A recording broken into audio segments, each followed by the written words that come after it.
I'm Sam Edmunds, nicknamed Cricket. Most people know me as Cricket. If I introduce myself as Sam and somebody else is standing around, they look like, who is that?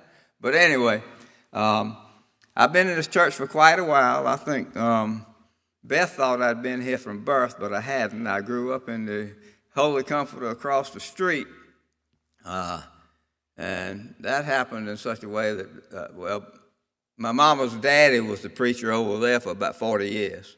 That was Reverend James Bentham Walker.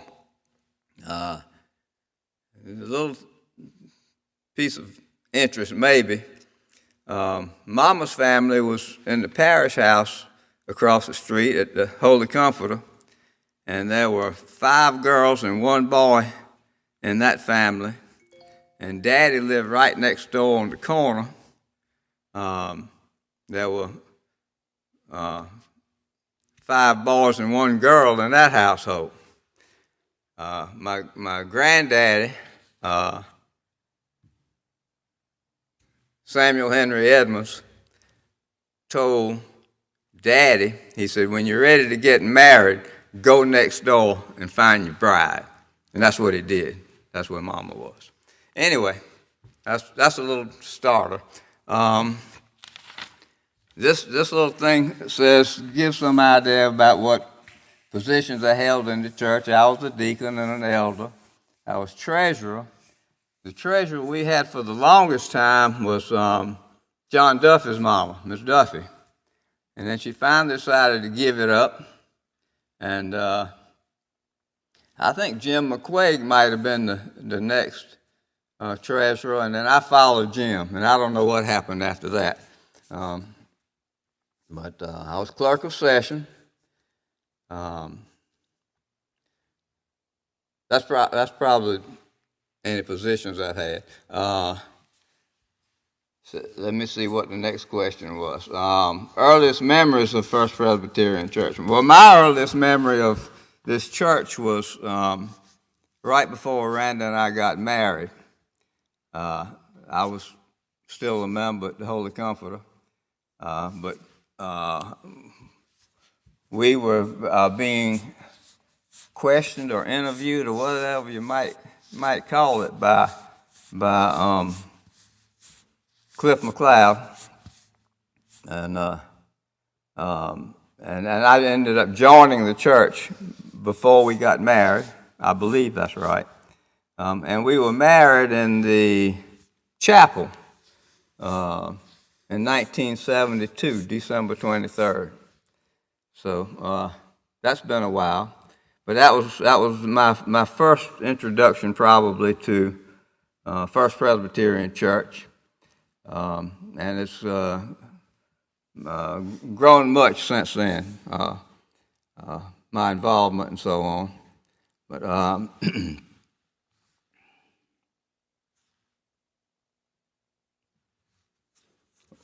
this is something, what humorous might have happened in the church. Well, some of y'all might remember, I don't know, because this was a long time ago when Cliff McLeod was preaching here. A bird was loose in the church, and Cliff was right there in the pulpit preaching, and that bird was dive bombing him continuously, and he didn't flex a bit, just nothing, just kept on preaching. But the congregation, I don't think they heard a word of that sermon after that bird started his activity. But anyway, that was a right funny thing. I don't know what the outcome of all that was. Another thing about Cliff McLeod, though, when Randa and I were just married, he visited us a lot. I don't know if he was worried about us or what, but he stopped by our house frequently, and until we moved, and I can't remember the time frames. But anyway, and I tell you the truth, I don't recall another preacher after that ever visiting my house. But so Cliff was unusual and very much appreciated, at least by me. Anyway,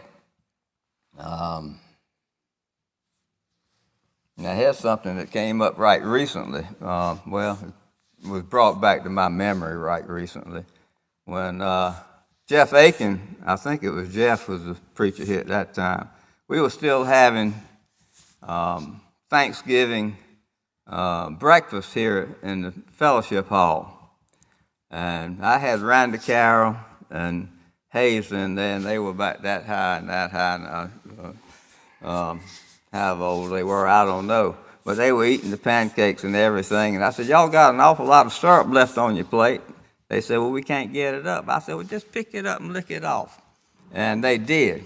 And sometime after that, I was making pancakes at home. And they sitting there eating the pancakes, and they got through. They picked the plates up and started licking the plate. Randy had a fit, and they said, well, that's what Daddy told us to do at church. So anyway, we had some good times at church. We do miss those days of having breakfast at Thanksgiving at the church. It was a great time for people to just come in and visit and get ready for the day and so on and so forth. But times like that are missed very much. Do you have an influential person in your faith development in the First Presbyterian Church? Yeah, I would say Cliff McLeod primarily, and then Ed McLeod. You know, you're elected to be a deacon and an elder and so on. You got to give your faith statement. I don't remember exactly when that started, but you keep rotating in and out and so on. So that's a lot of faith statements. I asked Ed McLeod one day, I said, Ed, I mean, I've done this so much this could be redundant. I said, do I have to do a faith statement again? He said, I hope you have grown some since the last time. So I said, okay, Ed, I got it. Anyway, so that was good. That was Ed. He was serious about things. I think his idea was that anything that makes you think beyond yourself is a good thing. Another thing I want to bring up is my involvement was the men's fraternity thing that I taught, and I don't remember the dates actually, but I have them right here. 2007 to 2010, we got permission to have early morning service in the youth building. And I started that, and I told Randy, I said, I don't know if this thing's going to go over or not, but I said, if I can get 10 people to say they'll attend it, I'll do it. I don't want to do it with less than that, but because it was going to be a lot. But anyway, so I put it out there, and sure enough, the young men in the church, and some older ones, signed up for it. We started off that first one with 56 people in there, and we continued on every, I can't remember now, well, it's Tuesday or Wednesday morning at 6 o'clock. Now, they grumbled a little bit as they came in, but we had coffee for them and some, one of the wives of one of the men, I can't remember the name right now. I can picture him perfectly, but I can't call the name up. But anyway, would send with her husband some something good to eat, some coffee cake or something like that. So we had a good crowd, and they continued coming. We'd get out early enough for them to go to work or do whatever they needed to do. And then the next year, that 56 people hung in there pretty much the whole time. The next year, it dwindled down some because it was going to be a little bit different kind of class. And I think we had about 30 sign up for that. And then the last year, it was probably about 15 to 20 maybe. But it was all good. It was, we got a lot out of it. At least I got a lot out of it. So that's usually how it is. But anyway, that was a good time, and this is something that I'm not sure where it came from, but this is something that kind of speaks of what that was all about. And I'll have to read it. It just says, men's fraternity, reject passivity, accept responsibility, lead courageously, and expect God's reward. And that's what that whole program was about. And I think we did all get a lot out of it. Now, this is something else. I don't know exactly how I came to have that, but I know where this came from. This was my old friend who is no longer with us. The end of it says here, handcrafted by Richard May. And Richard could do all kind of things. He took care of most of the widows on his street. He would fix anything in the house for them. He was just a wonderful person and would give anything to anybody. But he made this for me, handcrafted this, and on here it says Cricket Edmunds, Men's Fraternity, 2007 to 2010. But the biggest part of this thing is, in case of alarm, smash clock. That was Richard May's humor, his way of doing things, his life, and he was just a wonderful friend and person. Okay, I do have some history in this church. My great-grandfather was a pastor here from 1880 to 1907, and he was involved in the construction of the new church that was actually dedicated right after his death in 1907. My grandfather taught a class here, a men's class here at this church for 23 years until his death in 1935. He had the information I've been told is he had men from all over Sumter and Sumter County come into that Sunday school class, and then they would disperse and go to their own churches. He had a big crowd. Sometimes the crowd in there was bigger than the crowd in the church itself because they were coming from various places. But that's a little bit of history there. I have some additional history about my grandfather. He was superintendent of schools here in Sumter, and this is a letter that came after a previous letter, and this is his answer to that letter to Mr. R.L. McLeod of Sumter. Mr. McLeod had a problem with something to do with the homework involved in the school this particular year. And this is Granddaddy's answer to Mr. McLeod. He said, I had a conference with Ms. Spann today. Ms. Spann was a school teacher. I think I have a diagnosis of the situation. Ms. Spann is an excellent teacher. One of our best substitute teachers had charge of a grade at the beginning of this year that Miss Spann had promoted last year, and she said that she never saw a better trained set of girls and boys. She is doing the same thing for her class this year. The difference, however, is in this respect. Heretofore, Miss Spann has had C and D pupils. This year, she has a good many A pupils. These pupils who have been making A are not satisfied to do their work indifferently, and the result is that they do all of the work thoroughly that Miss Spann gives them to do at home. In the second place, these pupils are very bright, and they have been able to do their outside work in a very few minutes. The necessity of having to do a little studying on the outside is therefore more trying to them than it would be if they had had to study in the past. In the third place, the fourth grade is a good deal harder and more exacting than the third grade. The pupils for the first time are introduced into subjects requiring real study, and the jump from one grade to the other is a little abrupt.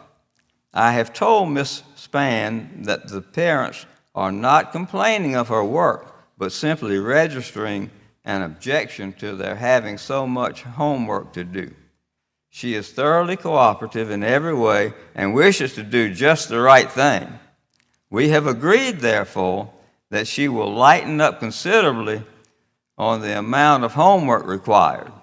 And at the end of 10 days, you, Mr. McLeod, will report to me just exactly what the situation is. Working together, we shall be able to bring about an harmonious adjustment.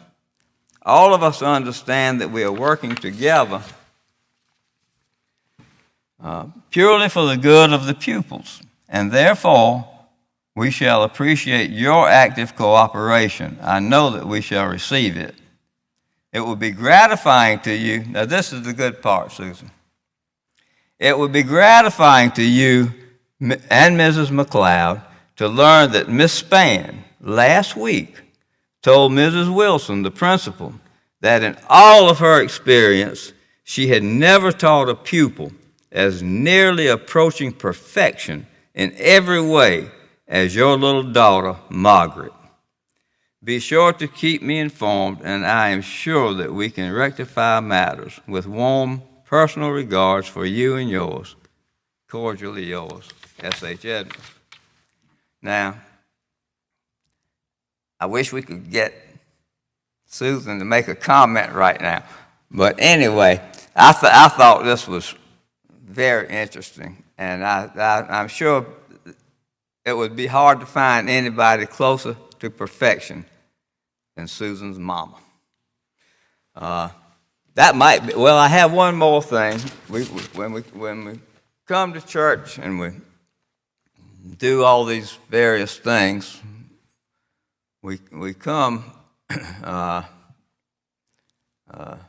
not for fun and play and all that kind of stuff, really, but to learn and grow in our faith in Jesus Christ.